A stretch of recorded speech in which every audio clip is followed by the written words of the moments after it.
Hello and welcome to another episode of Australian Survivor Talking Tribal, the show that unpacks the game of Australian Survivor each and every Tuesday night. I'm your host, Nathan Morris, and we're almost at the finish line! Woo! As always, make sure you've caught up with every episode of Australian Survivor on 10 Play On Demand. Joining us this week is the King of the Jungle, Luke Toki. Now, Luke, do you think that George is coming for your title of the King? Look, George is definitely coming for my title. He's rocked up to my castle. He's got his wooden shield, his wooden sword, and he's coming for it. But unfortunately, my castle's fortified because I have a good physical game. And you dug a moat. Beautiful. And as always, Survivor superfan and very good friend of the show, it's our girl, Shannon Gus. Hi, Shannon. Nathan, I was your friend, now I'm a friend of the show. I just really want to be your friend. But, you know, another big week, a bit of a quieter week though, some smaller strategic decisions, and we are set up for a big end game with some massive players still in for the finale week. Brilliant, Shannon. Also, fan favourite Nick Iadanza will be joining us later in the show. But first, let's look at what happened on Australian Survivor this week.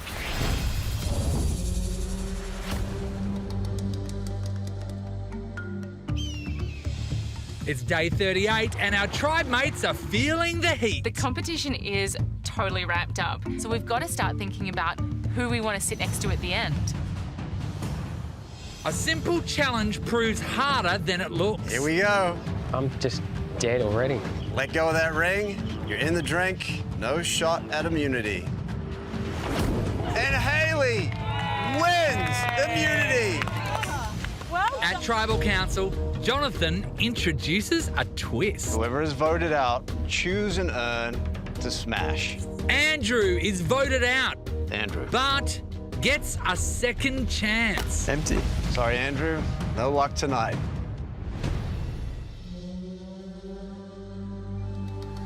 Danny and Flick are sitting at the bottom of the tribe. Eager to keep fighting, Danny wins the immunity And necklace. she does it! George has plans to vote out Flick. Flick's gonna get the flick. But can he trust his alliance with Haley and Wade? To everyone's surprise, Cara plays an idol for herself. I was going to save it for a rainy day. Okay. With the greatest number of votes against her name, Flick. Flick smashes an urn and luckily is safe for another day. Congratulations.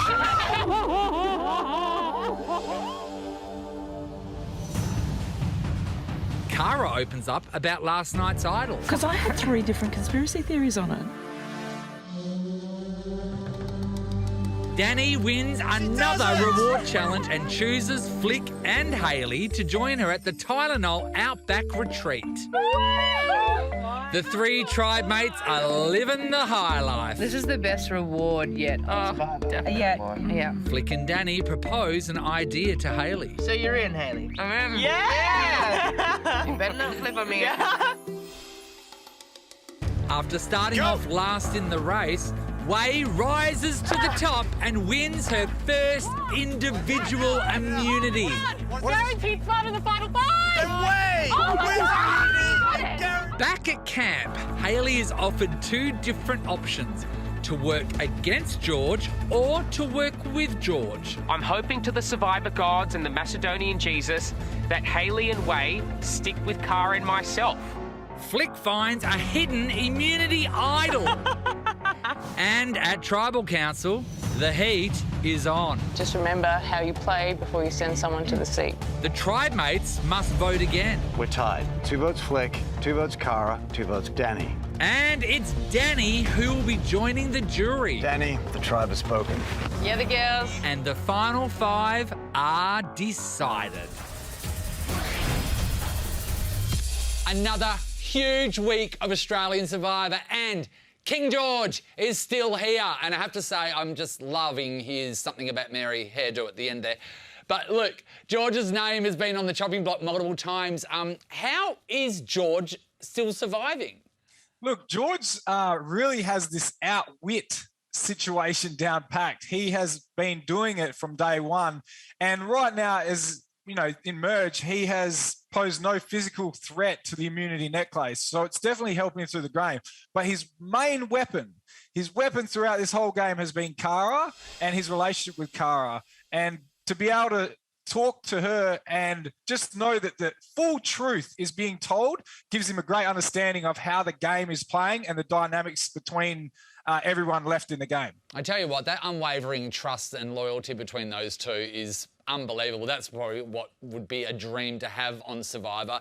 But I need to get your opinion on this, Shannon. George, how is that man, the cockroach from Bankstown, still standing? I mean, he really is the cockroach. He's still there. And I think he made a lot of really powerful moves through the post-merge to make himself really numerically crucial. I mean, even when Brawn earlier on were doubting him, they needed him. And even now, Wei and Haley might want to get rid of him, might see him as dicey or might see him in some ways as threatening. They need those numbers to work against what is a more threatening block in ways against Flick, Danny, Andrew, who have physical strength and who have some jury chops as well. So I think there were a lot of logical decisions made this week to keep him in. And I think that it was a good decision all around, even though, yes, maybe he shouldn't still be there for so many reasons. It's unbelievable that it happened, but they need him as a number and they need him there as part of the alliance. Hey, Luke, I want to know, when would you have gotten rid of George if you're in? Before merge, I said on day one, I wouldn't trust someone that was dressed like a Jurassic Park safari guide. Now, and look what's happened. He has done so well, and now it's about picking off the physical threats. So he's sitting quite well right now within the Brain group. Yeah, now at the Italian lunch reward, Danny confronts Cara about her gameplay. How do you think Cara is playing the game? Shannon? I think Cara, it's funny because I think she and George, they're really yin and yang. Like, they give each other what the other one might lack. Like, George has the pure strategic chops, the correct read. You see them debating her playing the idol, and he's correct on that. She misplays the idol. She misreads that strategy. But then we see what Cara brings to the table is that social management. She tries to kind of manage that relationship between Wei and George, and that could be extremely crucial. It's a dynamic that we see quite often on Survivor. I think of like Tony and Trish in the US, where you have maybe a more bombastic strategic player who needs a more softening force to come in, clean up the messes to a degree and massage it from a social perspective. So I think she brings that in there, but she definitely needs George more from a strategic perspective to lead her a little bit on those decisions. And we do see that idol misplay that could become crucial later on. Oh, that idol misplay, it was like, you've got to take your empath powers into the workshop and get the oil adjusted, don't you think, Luke? What do you think about Cara's gameplay? I feel like there's so many plays and Cara is getting confused with them.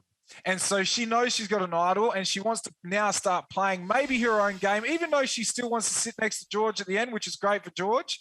I think that she's letting the paranoia set in. And it's understandable because you're at this point in the game. I've talked about the trust that Cara has with George, but also being next to someone that is so tactical like George must play on your mind, and it must make you question everything, even though you have that loyalty and trust, but yet you would think something's happening without me knowing. Do you think, Shan? I think George is her rock. Like, I know it might seem a little weird to us because George seems like he's always playing, but I do really believe the trust between the two of them, and I don't think she's doubting him. I think she's doubting Wei and Haley, who have been kind of in the swing vote position, who there is some logic to taking them out. At that final 6, if they decide to flip on them, they could be flashing an idol. They don't know that George and Cara have an idol, but in this season, it's a pretty safe bet. So there's some logic there, and there might be a bit of a 50-50 in switching it up, and I think her doubt was in Wei and Haley making that decision for themselves. They don't in the end. She's misreading that, and hopefully she could have read that better and even then trusted a 33% chance with the urn. So I would have held on to it, but it really does come down to the misread. But I think that the trust for her is in George. They are a really formidable duo because I really do think they believe in each other. Now, you mentioned the word flip there. Let's talk about the woman that flips more than a pan of pancakes. Haley. What do we think about Haley? She's been called out vocally about being the flipper. How does she manage that perception, Luke? Well, I actually think she's starting to manage it, now. She's sticking strong with Wei and she's stuck strong with Cara and George. So now she's, sticking Brain strong. And I believe that with her voting out the Brawn, it also makes sense because she would be the Brawn within the Brains. And the Brawn would respect the fact that Hayley has such a physical, challenge beast. And if she's able to push forward with the brain and pretend like she's brain strong, it gets her further in the game. She's really playing it quite great, I believe. Yeah, well, being brain strong and being the brawn on the brain with being a brain is a pretty good position to be in. Now, I need to know what you guys think about Hayley and Way's position to stick with George and Cara through the votes for Flick and Danny. Shannon?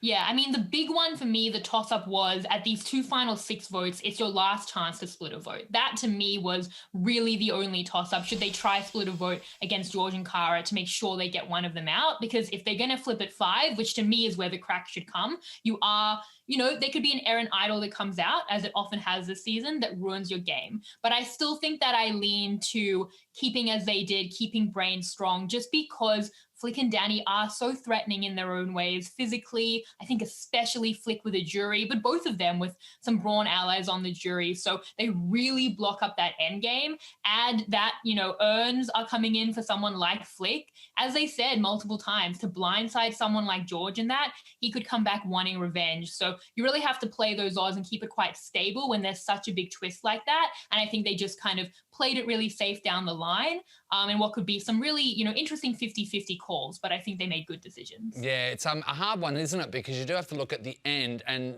the jury basically is Brawn. So what do you think about the decision, Luke? Yeah, it definitely makes sense. Like, why would you want to jump over to Flick and Danny and then they go on some sort of run and want to vote all the brains out and you're just the one standing beside them hoping that they'll take you through to the end?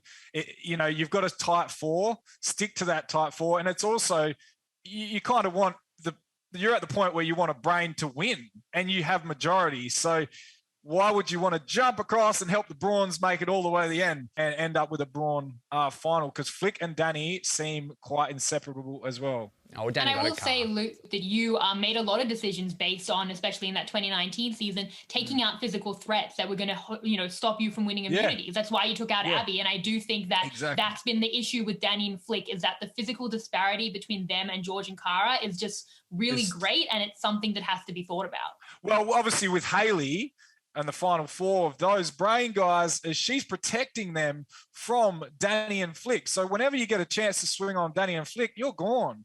And Hayley knows that she is sitting in a great position because they want a brain to win, not a Brawn.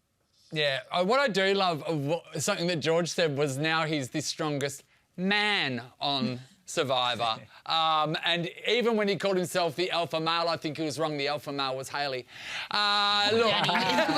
Someone who probably wasn't George. But I will say, the girls, as was said many times this week, it's really, really cool to see so many strong women making it so far in the game.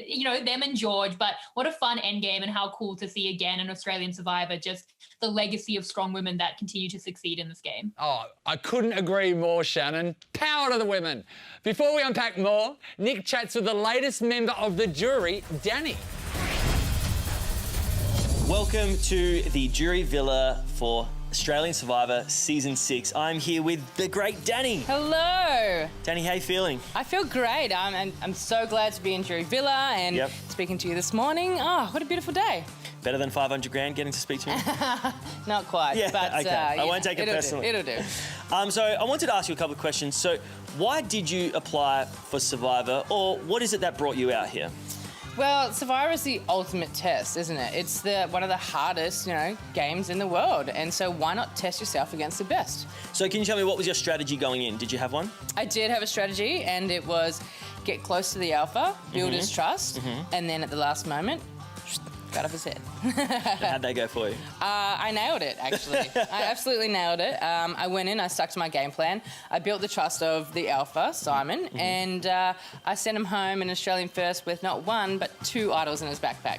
That is just like chef's kiss. Oh, absolutely. I had to throw a challenge to get there, send him home. It was just everything. It's all about timing and execution. Okay, can you sum up your gameplay in 3 words? It's a tricky question, but... 3 words.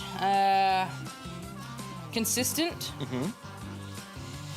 timed savage. Savage. Yeah. I think you should get that tattoo. Consistent time savage. That's Yeah, good. because he did not see it coming, and he literally looked me in the eye and said, "You're not going to blindside me tonight, are you?" I said, "If you're worried, play one of your idols." And he goes, "No, I trust you." Oh, brilliant. Bum, bum, bum. Isn't that fun? Isn't it fun to do stuff like that? Oh, it you is just so don't much get the fun. chance to do it in your everyday life. No, I lie to people all the time. Okay, so who was your BFF in the game and who was your frenemy in the game? Okay, BFF was absolutely Chelsea. Everyone will be able to see this great little relationship that we had. She's like my little sister, and I miss her dearly. I can't wait to see her. Great. Frenemy, ooh, Hayley. Okay. She is arch enemy. You know, we had the Face versus the Oracle, and it was a showdown. I'll tell you that much. Yeah, right. Okay, so what did you think your strengths would be going into the game, and did that actually pan out for you? Yeah, so my ability to adapt and my physical strength. You know, when it came to challenges, you have to put your body on the line, and every single time, that's what I did. Great. Okay, talk to me about what did you miss? Obviously, you miss your family, so that goes without saying, so you don't Yeah. need to say that. Give me something else random that you missed while you were out there. Beer. Yeah, I absolutely missed having a cold beer after a long day at work. I hope that you have had a beer or two since I've you have had been a here. beer or two. Yes. Okay, so that brings me to life in Jury Villa. Can you tell me, like, has it been difficult to adapt? Not really. You know, it's odd. You have to open and close doors now. You know, I sleep, Right? I sleep- Doors were a big thing for me Doors? too. Yeah. Yeah, unexpected, yeah. Cutlery. Yeah, just sitting down and not eating with your hands or off a rock is really nice. Yeah. And just sleeping in bed. I think your body is so adjusted to sleeping on the ground, and now you have to sleep in a bed. It's kind of like uncomfortable. So a lot of fans ask this when they see the Jury Villa videos, and then the contestants see the freshly made bed, and the contestants jump on it already completely dirty. Yeah. Did you do that, or did you wait? I did. I jumped straight on the bed, and then I had to get up and like brush all the dirt off. And I was like, okay, I need a shower before I actually climb into this bed. Again, your standards are so low that Yeah, you a don't little bit even of dust. care. Yeah. I literally, like, the next day, I think I was rolling around on the ground because I was like, I miss this. Okay, so how are you preparing for Final Tribal Council? Ooh, Final Tribal Council is all about asking the right questions. Okay. So I really want to think about what I'm going to ask and how I can take their answer and apply it to my voting strategy. All right, Danny. Well, thank you so much for chatting to us. Not a problem. You absolutely brought a unique spin to the game, and we cannot wait to see what the future holds for you. Thank you so much. Thank you. So as we just saw, Danny was undoubtedly the queen of winning reward challenges. I mean, she got a car. Now, Shannon, how do you rate her decisions on choosing who joins her for the reward at the Outback Retreat? I mean, I love Danny so much. I mean, she is definitely the queen of rewards, but I have to say it, I'm so sorry, not one of those reward plans worked. Literally not one of the four. KFC Alliance didn't come off. The Car Alliance, that one lost out.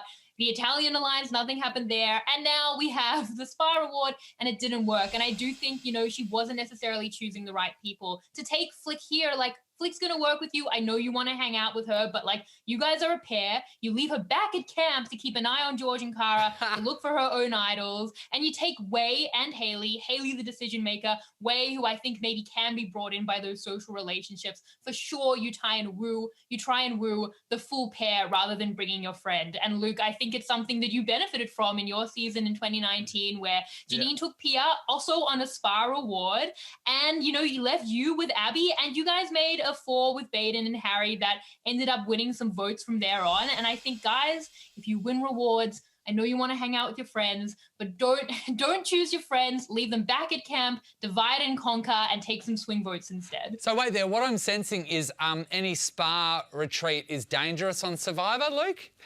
Mate, you don't want to take me on any retreat because I'm telling you, I'll flip the game. I've done it with the Champagne Alliance. I did it when they decided to leave Abby back at camp with me and Harry and Baden. That was something I've been setting up for some time. So, like, take advantage of these rewards. Don't take your best mate. I'm not going to take Jericho on a reward knowing that he's back at camp and he's doing as much work as he can to split up the tribe. I'm not going to take David on a reward doing the exact same. You leave your best friends away from you and you go to work separately and create cracks. That's what happens. Danny, unfortunately, decided she wanted to do some nice little, soap rubbing or whatever. I don't know Soap what they're rubbing? doing. I don't know what they do as sparklers, but You've got a wife. It's not called soap rubbing. It's called having a bath. Well, either way, she wanted to have a bath with her best friend, and she brought Hayley. I just feel like she could have brought a pair. Shannon, when you talked about Danny's failed alliance resume, do you think in the real world, if she was creating a netball team, anyone would show up? I mean, it depends. Is food at netball? Because I don't think so. I think if any proximity to reward has actually been possibly Danny's undoing at times, even though she was the queen of the rewards. So, look, I love Danny as a character. I'm really, really sad to lose her. I think she was bringing a lot. I wish one reward plan had worked. Just one. Just one time. Just one. But she was way too dangerous, Danny. She's way too tough. Look, coming up after the break, Nick Iadanza gives us a rundown on how to survive Tribal Council. Plus, the snake himself joins Luke and I to dissect more Survivor, so stay tuned.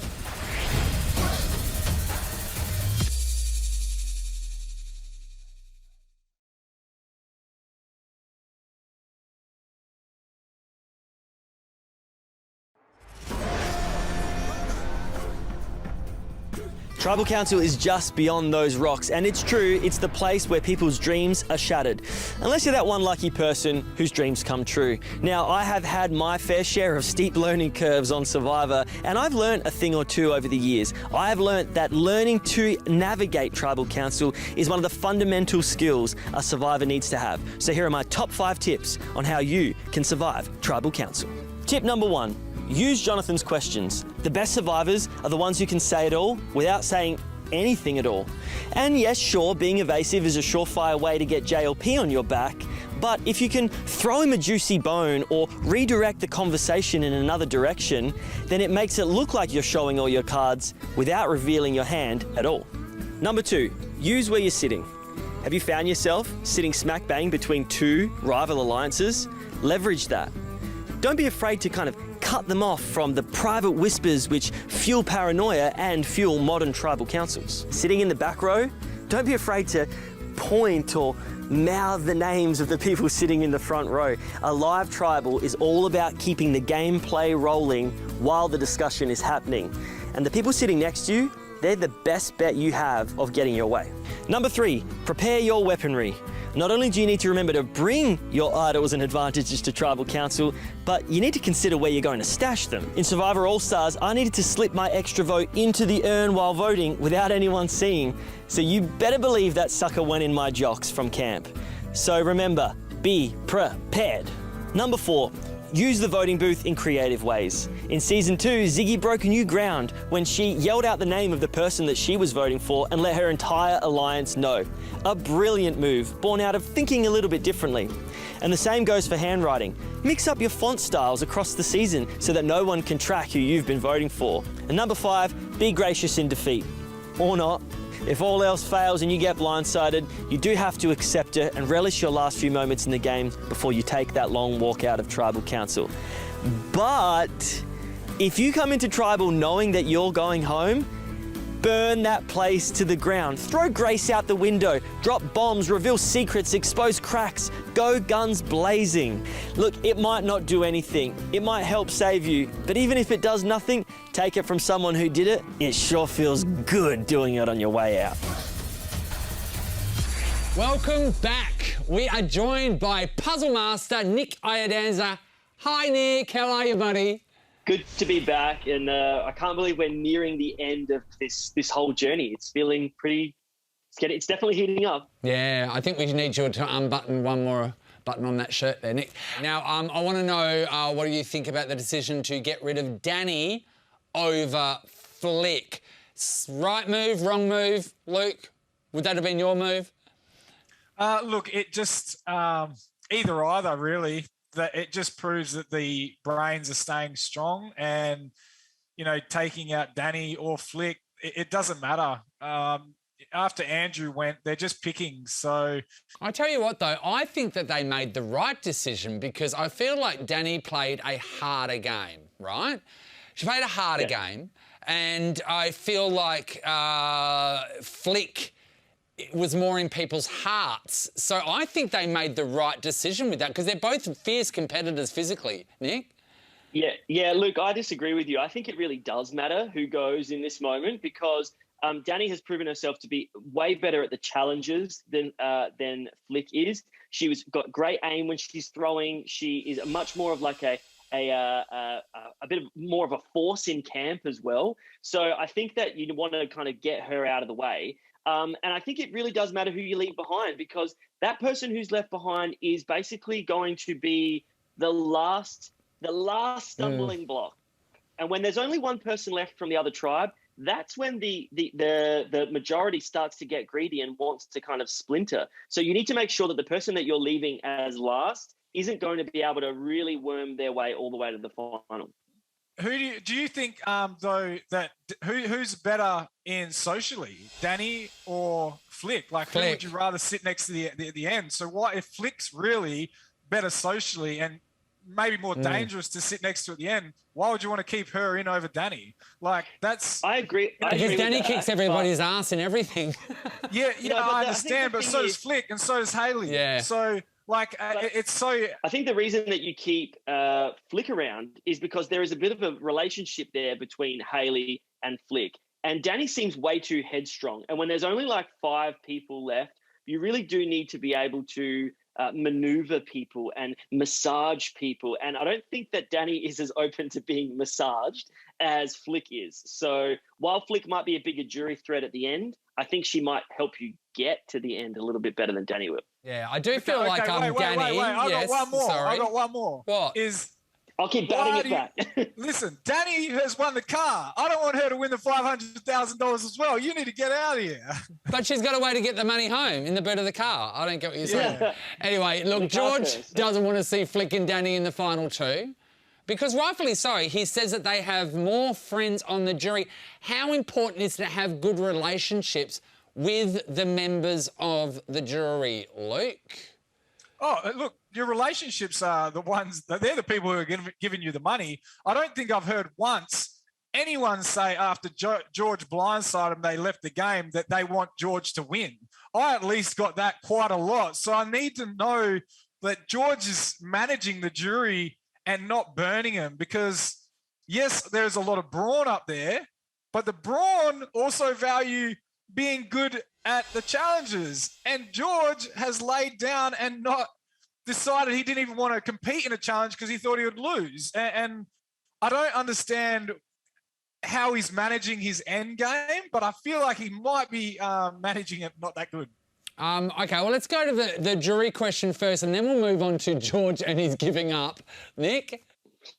I think that the jury you always need to think that the jury is almost like a bit of a mirror, and you need to reflect back to them what they see in themselves. Even if you don't actually think they are truthful, honest people, if they perceive themselves to be truthful, honest people, then that's kind of the vibe that you need to reflect back to them. If they consider themselves to be amazing game players, then you need to kind of reflect that back to them as well. And I think it's a fundamental misunderstanding of the jury is that they think people in the game, and as someone who sat on the jury bench for many, many days, people in the game think that the jury will reward them for playing the game that they set out to play. I really do think the jury wants to reward the play that they themselves as jurors wanted to play and didn't actually get to see there to the end. And I've had people try and curry favour with me from still in the game and give me the wink and smile and look over to me when they say a point. And it's like, no.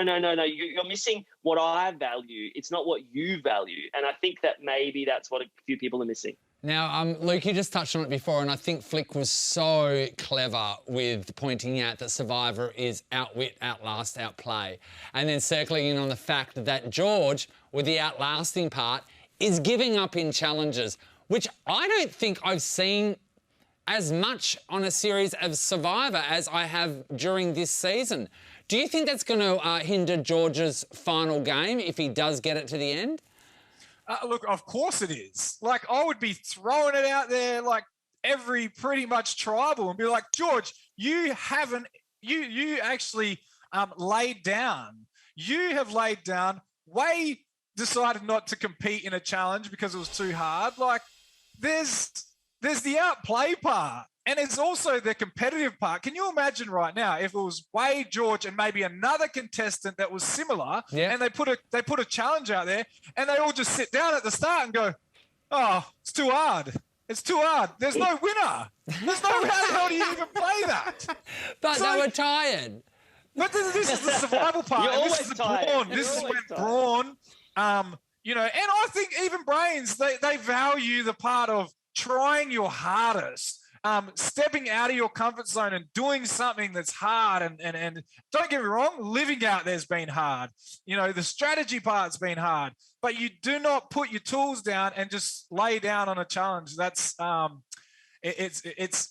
Look, it could cost you a game. Yeah, because I suppose people are forgiving if it's a fear, like when George was frightened of heights, even though I think he just didn't want to jump because he didn't want to jump then.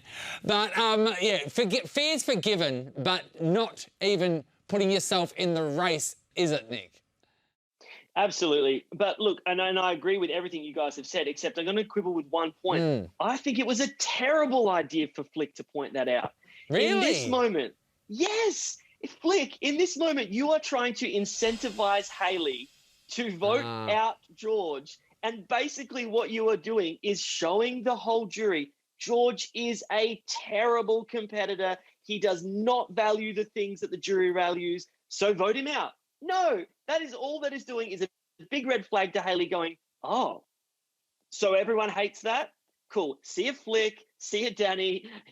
George, you're staying with me to the very end. Like, it's just such an odd thing. Like, who was she trying to convince? The jury doesn't get a vote tonight. Hayley gets a vote tonight. Yeah, I just think she just wanted to dob. It's time for a quick break, but stay tuned because we're going to show a teaser of what's to come on Australian Survivor.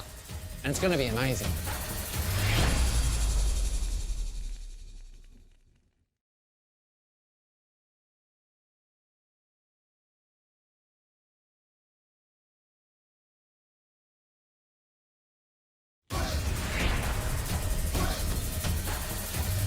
Now, we couldn't say goodbye without awarding the best moves of the week. So, Luke, we've had the Stick of Destiny.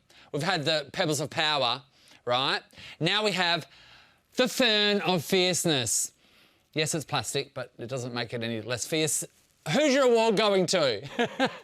Oh, look, you know, it's not really a strategic move, but just a moment. And I do think Wei just winning her first immunity was great to see. And also going down, you know, as we're going to the end now, just to be able to, if she sits at the final two, to be able to say, well, I won immunity, you know, and because I think she's quite liked as well. How she did that puzzle so quickly was mind-blowing. All right, we've got a Fern here, Nick. Who are you ferning? I'm going to give it to Hayley because if you had told Hayley when her and Baden were sitting at Redemption Rock that she would be sitting there staring down the barrel of the final five, don't think her or Baden would have believed you. So she's done an amazing job and she continues to do an amazing job every episode. I'm going to give it to George because George, as he said, is the strongest man in the tribe, even though he's the weakest person there.